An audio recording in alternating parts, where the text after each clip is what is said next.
anyar tenang tansana semakai suasanane pemandangan kang endah sesawangane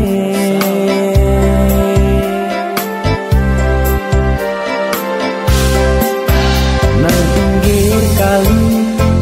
papane asri saiki tumugi nesa lami-lami besani merapi uga katon cetha dadekake penggale ora kuciwa